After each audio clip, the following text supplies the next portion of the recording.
Hello again, and welcome to The Luxury of Choice, a B2B sales and business podcast brought to you by the training team of George James Limited. My name is Steve Vaughan. I'm a senior sales trainer for George James, and I'm also the host and producer of this podcast. This is another one of our shows where we're looking at particular aspects of the sales process, looking at the kind of things that salespeople face when working through the sales process. And today, we're going to look at that word no. How do we respond? How do we react? How do we cope with rejection? And how do we move forward with it? And today I've got two colleagues with me from the training team at George James. Jane Green, who's been on the podcast before, but also a new member of the team. So welcome to Debbie Airey. Debbie, how are you? I'm fine. Thank you very much, Dave. Thank you for that introduction. So Jane, how are you? Yeah, great. Had a lovely weekend. Thank you very much. So ready to go for another week. Great. What did you get up to at the weekend? Wow. So we just had a load of housework done. So actually that included an awful lot of junking the place and dust everywhere. But actually, yeah, new windows, they look fab. House still looks a tip. Good. But yes, there we go. Good. It'll get there, I'm sure. Yeah. It will. And Debbie, you've been on the podcast before, but you were previously on as a customer because you were one of my customers. So you've sort of, what was the phrase? You were so impressed you bought the company? What they used to say about shavers. No, seriously, welcome to the team. It's great to have you here. What were you up to at the weekend? It was Parkrun's 20th anniversary the weekend. So, of course, I was at the local Parkrun this weekend. And then I volunteered at the junior Parkrun on the Sunday morning. Wow. As well as their warm-up lead. So no one escapes in the warm-up lead. Even the parents have to join in when I'm doing that. So, yeah, all good fun. So that's what I was doing the weekend. Fantastic. Thank you. What about yourself? Well, we should tell the listener that you do a lot of running and you're very athletic, unlike me. I was kind of rehearsing. So I'm in a show at my ripe old age. So I'm involved with Banbury Operatics. So, and I get involved, well, they let me in because one, I'm male, and B, I've got a pulse because they're always short of men. So we're rehearsing a show called Kings and Queens, which is just different songs from different shows. So we've got things like The King and I, We Will Rock You, Spam-A-Lot, all kinds of different shows. And I'm doing lots of little bits. And I can sing, actually, and I can act, but I definitely can't dance. So as Meatloaf said, I guess two out of three ain't bad. But it's a lot of fun, but I kind of also be glad when it's over because it's 2 nights a week at the moment for rehearsals. Anyway, let's get on with the topic of what we said we'd talk about today, and that's facing no. And I think it's inevitable in sales that you will get the word no. You probably get the word no more often than you get the word yes, let's be honest, really. Otherwise, we wouldn't need salespeople, really. So I'm going to start with you, Jane. So what are your thoughts about getting that initial reaction from the customer? And, how do you cope when the customer says, no, not for me? What are your thoughts on that? I think initially, so if I go back a lot of years, a no from a customer was devastating because I didn't quite know how to handle it. And so it was a very personal sense of, I guess, rejection, or rejection is a big word, but of course we all take that on, don't we? And I just remember being absolutely floored by it and thinking, oh my goodness. And I took it as absolutely everything. Of course, what I then learned, I remember taking it back in those early days of selling, taking it back to my boss, being mortified. And I just remember he asked me some questions. What was he saying? What was your customer saying no to? And actually, where did that come from? What was the question that you were actually asking that you got this feeling that there was this sense of he was pushing back on what you wanted? So yeah, that was just the rejection part of it, how I felt to do with that. Yeah, I think that's right. And, it's when we get the no, isn't it, Debbie, really? We can get a no at any stage in the sales process, but I guess the first thing is when are we getting the no, really? And what stage in the selling do we actually face that rejection, isn't it? Yeah, you're right. And I echo Jane as well. It is an emotional reaction when you first start. And it always is an emotional reaction as well, because at the end of the day, we're only human. And we do put, most salespeople put all of their energy into that particular sales process. So to receive a no can be devastating. It's exactly the word. And mortifying. I love that word that you use, because when you're really passionate about something and it means so much to you, it is embarrassing if you don't get it quite over the line. And I think it shows that we care, really. If we don't, we always say in sales training, it's not personal, it's business. But let's be honest, it is personal, really. You're a strange person if you don't feel some kind of pushback, and it shows that you care and it shows that you're invested. But But let's roll back, to some basic principles on this, really. So I guess to start with, Jane, it depends, the answer no, how we face that word. It does depend on the question that we've asked the customer, I guess, really, does it not? Yeah, it does, because actually no can have lots of sort of outcomes from it, but essentially we need to find out, don't we? Is it no, not now? Is it no, I'm actually busy, or is it this the one we don't really want? Is it no, never? And how do we identify what that is? Of course, a no is a great response because it gives us something to work with on. When we hear nothing from a customer, then it's really difficult. But no gives us a bit of opportunity to ask some more questions and find out about what that actually means. Particularly if it's no, not now, then we've got a great way of discovering, well, when would that be a good time? When would that be plausible for you? So there's two forms of no then, Debbie, really. There's no, not now, and no, not ever. And I guess we can work with both, really, can't we? Both are a learning curve as well, and a good opportunity for us as a person to go, oh, okay, I'm going to take some learnings from that. And Jane, you mentioned before about, before we come on the call, about the questioning process before that no happens. I think it's, every opportunity is a good opportunity for a salesperson to learn when they hear that feedback from a customer or a client. And if it is a no, not now, then at least we do know. If it's no, not now, then yes, we can, we can say, okay, when, can we reschedule something else, or when would it be a good time to have the conversation or whatever.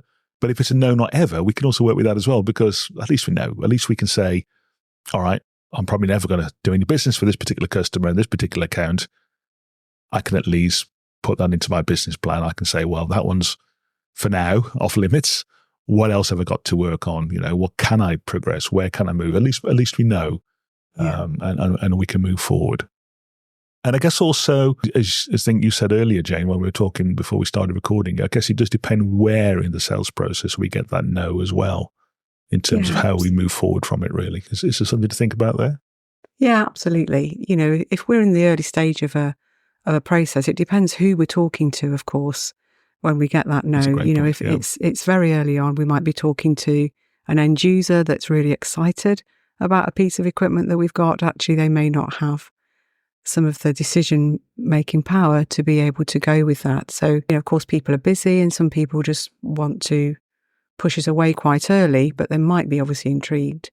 But of course, if it's further down the line in terms of the sale, we've been working for weeks or months, and dare I say it, sometimes years, because some of the bigger deals that we have worked with, I'm sure all of us have taken a long time to land. Of course, if it's further down that process, that's tougher to hear. So what are we doing? What questions are we actually asking to identify where we're at in that process? Have gone down a bit of a journey of understanding what commitments we've got already to suddenly receive a no now. Where are we actually at with that? The further down the process, obviously, the tougher that seems. But of course, that's other questions that we can use to answer. And I do wonder if sometimes we ask, I can be guilty of it, asking some very closed questions rather than being more exploratory with open questions to identify a lot more about what the customer really needs. And just to recap on that, Jane, in terms of what a closed question is versus an open question, just clarify if anybody doesn't know that, listening to the show. So all of the lovely, what, where, when, how, why questions, are really good. They promote more of an opportunity for the customer to tell us a little bit more about what they're doing. Tell me more about, what's the process? What is it that you're looking for? What is it you like about, this piece of equipment? What does this solve? All of a sudden, our customers start thinking about some of the key points that could be valuable to them. But of course, if we're saying to somebody, are you interested in this? They're probably going to go yes or no. And if they're busy, they might actually just go, no, but we haven't really teased out and found out what they might be really interested about. We've closed the conversation down straight away, haven't we, really? So, Debbie, just thinking in terms of the sales process again, because we all love a sales process here at George James, don't we? That's something it's in our DNA, it's embedded in everything we do in our training process. So I guess the further down the sales process we are, should we be getting less no's, or is that perhaps just being a little bit wishful thinking on my part? What are your thoughts on that one? I think if we can draw that back even further and go to the original qualification process at the start, because we'd all like less no's, not yes no's, but less no's. Really, in the objection handling part that I find is missed is our fear of objection handling at the very beginning. And it's important to flush out any objections the customer's got at that stage, and not just the customer you're talking to, but the spectrum of key people that you should be talking to in that particular customer as well. So it's valuable to do the due diligence on the account or the customer to find out any possible objections that they might be facing, so that you're bringing them out at the very, very beginning, potentially before they've even asked them. It's important to address them, and don't be afraid of it, because that actually shows that you do care about the relationship that you're actually building the foundations of with this customer, because essentially that's what you are doing. You're building the foundations of a relationship when you get this correct. I believe historically that if that is done well, you should get less no's the further down the process you get. No, I agree. However, you can't always, maybe some of us are psychic, I'm not sure, but no one's fortune The great skill to have as a salesperson, it'd be wonderful, wasn't it? That's my Friday job. I wish. So when I'm doing the lottery numbers. Mystic Debs, funnily enough, no one's asked me any advice on that. So I think the things you can't see the future of are, industry issues, COVID, for example, of course. Stuff, things like that are absolutely going to, take the bottom out of it, really. But you should effectively receive less no's if you've done if you've built the foundations correctly. Yes. Yeah. In my experience. And we've qualified well. So, So I guess, Jane, if we've got all the way down the sales process to a stage where we think the customer's ready to buy from us, and we say, would you like to buy it from me? And if the customer just says no, what does that say to us in terms of what we've done in terms of the sales process, do you think? I think we've missed something really big. If we've got right down to the very end, and we've got a no, we've not done a thorough qualification, or something drastic has happened, like Deb's mentioned, some major incident has happened, something big in that company that we are, building relationship with, something big's happened, but I think we've missed something out. We've missed something crucial. Or something's come left field, as you say. Yeah. So, yes, and maybe we're just asking the wrong person, that actually can make the decision. Are we asking the end user who's been super excited, the scientist that's been working with it, but actually we need to get that, are you ready to place the order with me? They might go, well, no, because I can't actually sign any orders off, but we might hear no and we don't explore it anymore. If I hear a no, I like to say, tell me a little bit more about that, and just open that back up again, try and pull it back and explore again. And I think to go back to what you were saying, Deb, is that there's a likelihood there's an objection or a concern that we haven't uncovered. If the customer says, no, I'm still concerned about something, there's something in the back of the customer's mind that we've either missed, or in our excitement and eagerness, we've kind of steamrolled through. And we think the customer's right, they're ready to place the order. We're actually still evaluating opportunities and scenarios. Yeah, good point. Yeah. I agree, Steve. I think sometimes, often, especially, and actually I think we're all guilty of it as well, no matter how long you've been doing this for, we get what I like to call sales fever, and it just gets a little bit excited. We're about to do something and then it doesn't quite happen. And I think there's two other important areas that I feel quite passionate about, and that is understanding what the original customer's need was. Going back from my sector with safety and industry, a lot of it comes from an incident that might have happened, for example, that calls on a safety requirement. Sometimes that that's not going to be the longevity of that conversation that you need to have. You need to explore a lot more with that. But then also going into the sales process itself is, are we obtaining agreement and confirmation from the key stakeholders along that journey as well, just to make sure we're not missing that huge issue that we might have missed. So it's always nice to have those conversations with the customer, because we shouldn't be leaving them on their own anyway during that process, but use that time to be checking in with them, just to check our understanding of what are we doing the right thing? Are we on the right track, basically? Absolutely. And as Prue said in a previous podcast, have we got our happy ears on? Are we hearing what we want to hear rather than actually what the customer's really saying to us? I want to go back and ride up the sales process. So we're right at the sharp end, closing the sale, but let's go right back up to the very start again. Prospecting, my favorite topic in sales, as you know, it's something very close to my heart, really. What are our thoughts about getting no's in terms of prospecting activity, Jane, and how we should view that in terms of keeping going with our prospecting? I mean, that's a great question, because prospecting takes quite a lot. It takes a lot of time. We have to be prepared to put some, significant time in our calendar to put aside time for that. And of course, I'd go even one step before the actual part of prospecting, but it's part of it is preparing. Who are we actually wanting to, who do we believe would our ideal customer would be? Who are we actually reaching out to? So if we start to, and we've done our research and we start to reach out, then we have got a greater opportunity of getting somebody that might actually want to talk to us. But, if I was contacting a whole load of customers and I get a couple of yeses on a day after a whole day of prospecting, I'm often quite delighted, because it can take, a lot of times. You do get a lot of no's.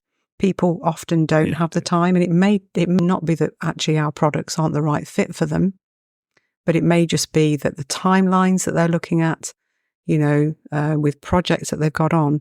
Again, you don't necessarily hear that, not now very often, but you have to tease that out. No. Let's find out. I can think of customers even now that I know really want some training, but I know that their agendas are so busy to actually try and fit that in.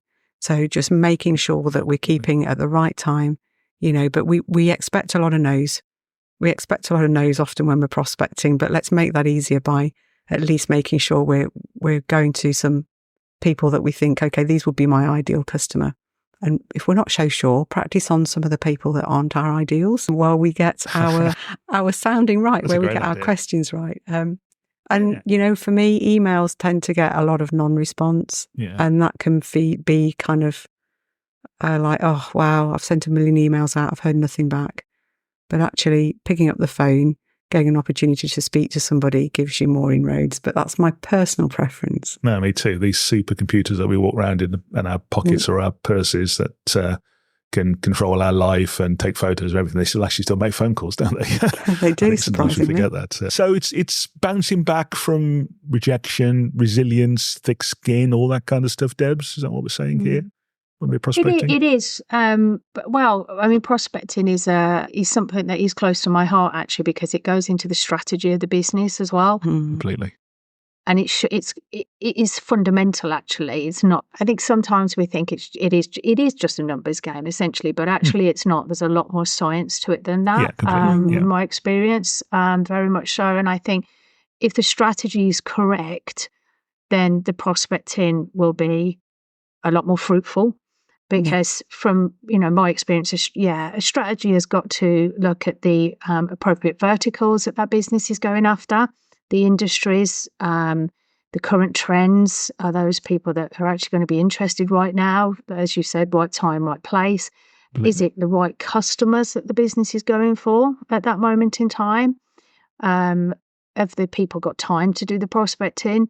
What language should be reviewed in the strategy, and also the personas that we're going after. And if we're going to do some proper, that's it. The personas are so important, because that helps us understand how we're going to communicate and on which platforms we're going to use. So you touched on there with the phone versus the email, but there's also things like LinkedIn. There's various different social media platforms, attending exhibitions, doing walk around, actually standing up and doing seminars yourself. There's so many different platforms available for a salesperson to showcase as a person of knowledge, rather than just sort of doing the numbers game. And I think it's really important that in this day and age, we review all of those different aspects when we're prospecting, because, our customers hear in different ways and our customers learn in different ways. I mean, I'm a little bit old-fashioned. I like pictures rather than words. Picture because I can't read my own writing, that's why. So that's exactly the same as me. I mean, I'm looking at my notes here and I'm like, I should have been a doctor.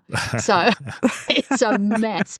But I think it's really important to understand how the customers learn and listen. And, I draw back to an engineer I worked with at my Linda Gas days.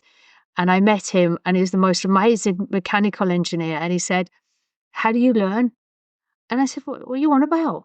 And he went, it's my standard response. What about? And he said, no, how do you learn? Are you written, pictorial, or do you hands-on? And I said, I'm definitely pictorial, definitely hands-on. I've got to break something to fix it. Yeah, me too. But it was a really interesting question. And I think sometimes, we think about that when we're talking to our customers. How do they want to hear from us? How are we going to make that process simple for them? I think that's a super point, because we tend to default to what is simplest for us, which is usually bang off an email, really, isn't it? Let's be honest. Yeah. And then we don't get a response, so we just assume it's no. But it might not be a no. It might be you haven't communicated in a way it's better for me. Let's be honest, most of our customers aren't sitting there waiting for an email to come in and think, oh, good, an email. They're probably syncing in emails like the rest of us, really. So, we do default to, what's often the easiest way for us. I just want to come back to this numbers game thing, though, because I think analytical we can be in terms of who we target in prospecting. Yeah. I think the less no's we would get. True. And I love the point you made, Jane, about the ideal customer, recognizing that, what is the ideal customer? They don't exist, but, what is the nearest thing to an ideal customer? But I still think there is some degree where it is a numbers game, and whatever the numbers are. And my favourite example of this really was way back now, going back to 2001, when my wife and I were living in the States at the time. And we were living in New York. This was just before 9/11. And I went on to one of these sort of one-day sales conference things. And it was very, very glitzy, and the guy speaking, got a lot of charisma and personality and all these kind of things, And he started telling about his personal sales journey, and his first sales job was selling door-to-door insurance in New York in the late 70s. And it was a pretty violent place from memory, watching the news at the time. And he'd bang on the door and somebody would put a gun on him or give him some choice words or whatever. Imagine trying to do that for a living, really. But his boss at the start of the week would give him a card, and on the card there was a word no written 100 times. And he was told, every time somebody tells you to off or to go away or, literally slams the door in his face, cross a no off. And if you come back to me at the end of the week with 100 no's, I'll give you $1,000 for the 100 no's. Wow. And I often use this example when I'm talking about prospecting in sales training, because what his boss knew was that, of course, out of those 100 no's, he'd get at least 2 or 3 yeses. Yeah. Now, please, dear listener, we're not trying to make into insurance salespeople, but I use that example just as an indication that it is a numbers game. Hopefully it's not 1 in 100 for you guys, but there is some degree of recognizing that there is a need to be resilient. You will have a day or a morning when we're prospecting where you just get no, and you think, am I ever going to make a successful call? But just recognizing you're one call closer to the customer that says, yes, come and see me. So a favorite story of mine anyway. I thought I'd just share that. So. Yeah. And do you think many people are about to give $1,000 out to the people that get 100 no's for our listeners? Exactly. And that was a lot of money then as well. It's not money now, but in the late 70s, it was a super lot of money, really. So, but please, sales managers, if you're listening, don't give your salespeople cards with 100 no's on, please. I'm not suggesting that we do that, really. So facing rejection, facing the word no, it's not personal, it's part of business, recognizing we move forward. Just going back to what we spoke about on the previous podcast about ghosting. And I want to come back to this no, not now, as opposed to no, not ever, Jane. And what are things we need to think about if the customer says no, not now? What do we do? What do we need to think about in terms of moving forward, do you think? Well, clearly there's some discussion to have to say, if not now, when? But we then need to display why is now not the right time for them? Could that be money? Could that be, it might not even be money related. I think we often think it is. Sometimes we think that every no might be about a price. And of course it might not be. But is that the practicalities of something, happening? There may be an awful lot of other investment that needs to happen, within some of the areas that we're selling into. So there is a priority list in terms of an order of what comes in. But then exploring, if not now, when would be a good time? to take this up again. What else can we to look at to help you, with that when that time becomes available? And again, making sure that we've got all of the potential people that would want to be involved, or that we would need and the customer would need to be involved in a process to take that forwards. Yeah, super point. And I think also, Debbie, I think it's a great opportunity to say to the customer, okay, when is it? Can we get something in our diaries now? Can we get an appointment set up? And I guess if you get pushback on that, that's telling us something else, perhaps, Debbie. Yeah, Definitely, because also it relates to the value of what you're discussing to the customer. Ignoring the value of it to us as a business, but if they've already established that what you're discussing with them is of high value, high stakes to them, whether it be value, financial risk, anything like that, why would not now be the right answer? There must be something quite fundamental behind it. It's worth potentially exploring that with them, just to remind them, but obviously not pushing them over the edge. But I think it's understanding what was the original value of it to them.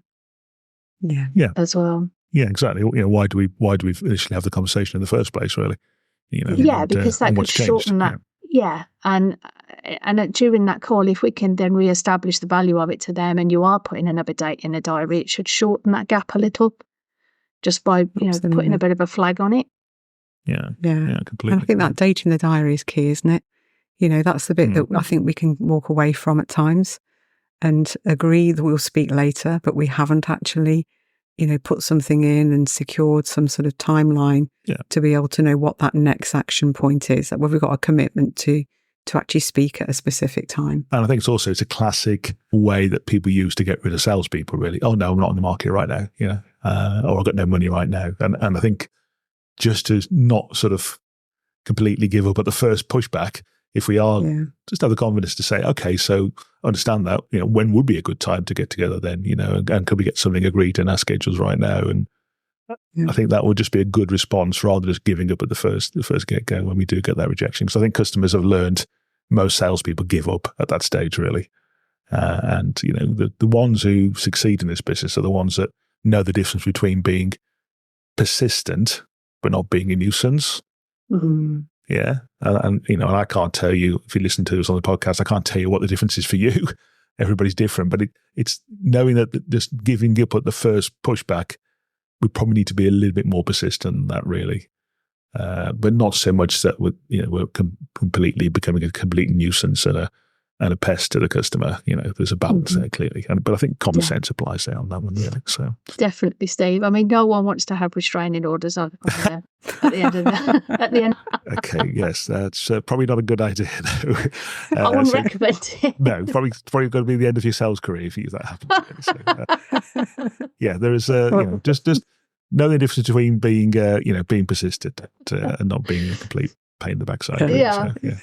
Not being a pest. Final where thoughts from you both, prevent, lady. Pest spray. Go on, Jane. Sorry, I interrupted you. Say that pest again. Spray for the sales rep coming in. If you see that on the side, you know you've crossed a line. Like in the old Batman cartoons where you'd have, repellent spray. You go, salesperson repellent spray, yeah. That's it, the shark repellent spray, yeah. If only that works, yeah. Back to the topic at hand. So final thoughts from both of you. Any final thoughts from either of you as to, a final tip or anything that worked well for you in your ongoing sales careers? I was going to say in your sales job, but your salespeople still. But anything that, you would... For me, going back to strategy, as I'm a bit of a strategist and I get so excited about it. I'm probably a bit weird like that, but I get so excited about a good strategy. But also if you're in the team or you're managing the team, it's also about allowing the individuals, as I call it, an area to graze their knees, safe spaces to learn and practice these type of things. Yeah, especially if you're prospecting, lots of role plays in the team meetings, and allow individuals to talk about problem childs as well, instead of going through all of their accounts in their presentations. It's nice. I always used to ask mine to pick up 3 particular customers to talk about, one that's going well, one that's not going so well, and one that they actually need help from, so that the whole team can then share best practice. And then, and in that environment, it's about talking about the strategy, making sure it's, the customers that we're going after are actually aligning with the business strategy. so that the team are part of the overall business strategy. And that makes prospecting a lot, not easier, but more understandable. It gives it value of what we're doing. Completely. I love that. Some great points there, Debbie. And final point from you, Jane? So I'd say two things. Make sure you are asking lots of open questions and actively listening, all the time. And, when you get a no, I think sometimes, and our attitude, so what is our attitude at that moment, particularly in front of the customer if we're face to face, or you're on a Teams or you're on a telephone call, we smile. If it's a no, never, we smile and we say thank you very much. And we walk out with a good attitude, and we deal with ourselves in the car, which means dusting ourselves off. But smile and say thank you even after a no. Brilliant. Yeah, that's a great point. Always leave on good terms. You never know. Yeah. People can move, people change jobs, circumstances do change. So, true. Leaving in a huff would never be a good move, would it? So, Ladies, it's been great chatting with you both. For the listener, if you want to know more about both Jane and Debbie, the best place is to find them on LinkedIn. The LinkedIn addresses will be in the show notes. They're both very active on LinkedIn. Debbie will be putting lots of things on LinkedIn now she's joined us, I know. Jane and I regularly do LinkedIn Lives, and we've got a new one coming up, I think on the 25th, is it, Jane? Mm-hmm, it is, yeah. The next one, 25th of October. And that's about prospecting. There you go. Prospecting for gold, we're going to call it. So if you want to find out how to join that LinkedIn Live session, which is free, just go to the George James LinkedIn page and the sign-up details will be there soon. I'll be back in again in a couple of weeks' time, looking at another topic more geared towards sales managers. But of course, feel free to listen whether you're a salesperson, sales manager, sales trainer even. We'd welcome the feedback. If you do enjoy the podcast, then please don't forget to leave us a review on Apple or Spotify. It does help us in lots of weird and mysterious ways. I'll be back again in a couple of weeks' time. In the meantime, happy selling out there, and we'll talk soon.